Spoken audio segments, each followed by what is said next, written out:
चिवडा करायला घेतलाय। हे पोहे मी उन्हात 3 दिवस चांगले वाळवलेत, नंतर चाळून घेतलेत की त्याच्यामध्ये काही बारीक कणी असेल, कचरा असेल।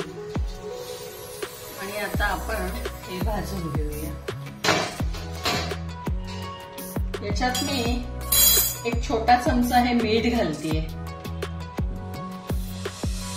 म्हणजे ना पोहे आकसत नाही।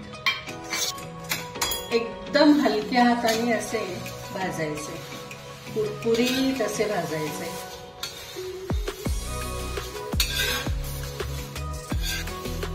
कढई आपली थोडी बऱ्यापैकी तापलेली होती आणि मग मी पोहे टाकले आणि मीठ टाकलंय। गॅसची फ्लेम मी एकदम लोवर ठेवलेली आहे, गॅस मोठा नाही करायचा।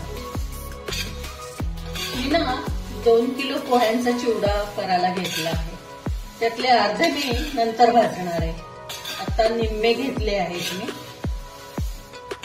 आता चिवडे करता जे सगळे जिन्नस लागतायत म्हणजे डाळ, दाणे, खोबरं, कढीपत्ता, मिरच्या, हे आपण आता वेगवेगळं या तेलामध्ये तळून घेणार आहोत। हे तेल चांगलं तापलंय। आता ह्याच्यात मी हे थोडं असं गाळण्यासारखं घालतेय, म्हणजे सगळं तेल आपलं खराब नाही होणार। आता पहिले आपण काजू तळून घेतोय। थोडेसे काजू लालसर होऊ द्यायचे। हे मी 200 ग्रॅम काजू घेतले तर 2 किलोच्या पातळ पोह्यांचा चिवडा करताना।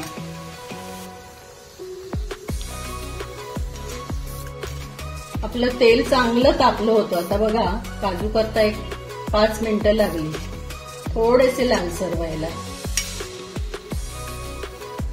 काजू काढून घेते मी।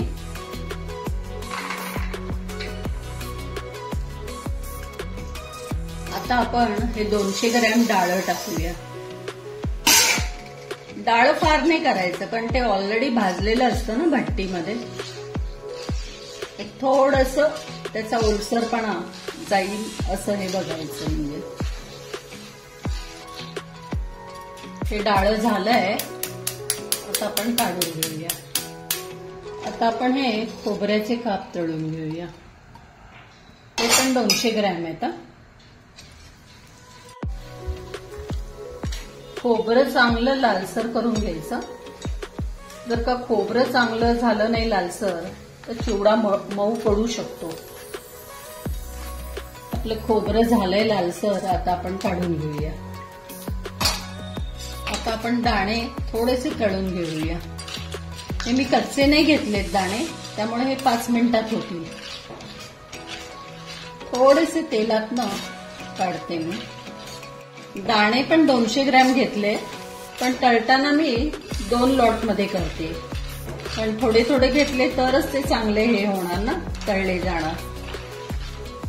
आता मी कढीपत्ता टाकते।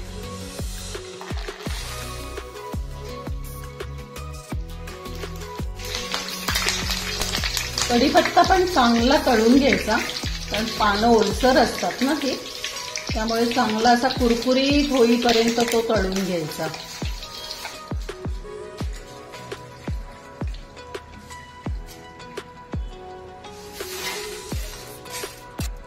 आता आपण मिरच्या तळून घेऊ।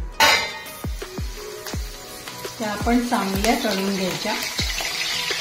त्या जर का चांगल्या कोरड्या अशा कुरकुरीत तळल्या नाही गेल्या तर चिवडा परत मऊ पडू शकतो। तुम्ही तुमच्या आवडीनुसार मिरच्यांचं प्रमाण कमी जास्त करू शकता। मी इथे 15 मिरच्या, लवंगी मिरच्या घेतलेल्या आहेत।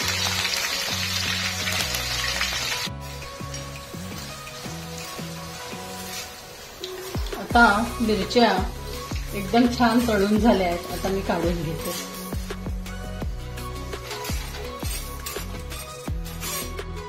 आता मी बेदाणे टाकते।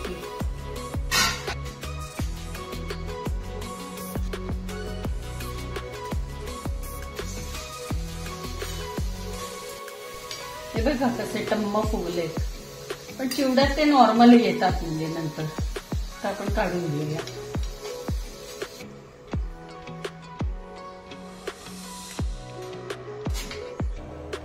आता आपण फोडणी करून घेऊया।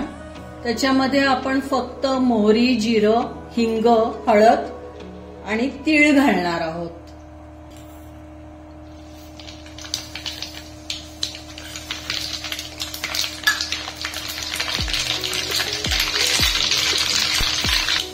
तीळ घालूया, हिंग घालूया, आता हळद घालूया।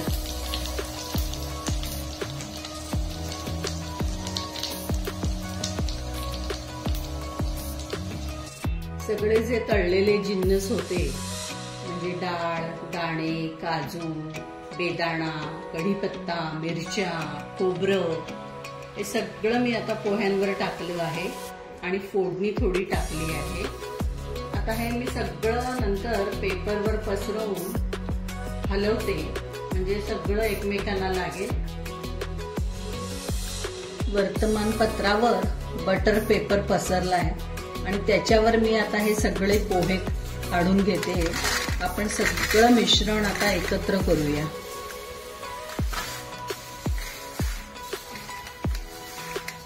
आपण जी तीळ, हळद, मोहरी, जिरं ह्याची फोडणी होती ती मी आता त्याच्यात घालत आहे।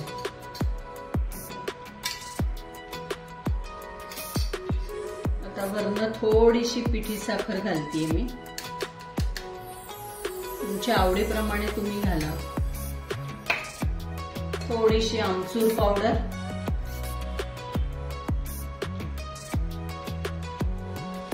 आणि थोडंसं मीठ। मीठ आपण पोह्यांमध्ये पण घातलेलं आहे त्यामुळे इथे आपण कमी घालूया।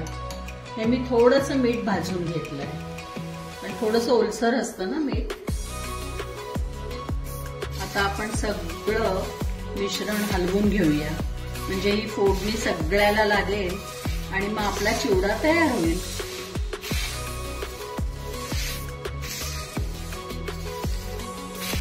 आपला बघा असा कुरकुरीत खमंग चिवडा तयार। बघा किती कुरकुरीत झालाय बघा।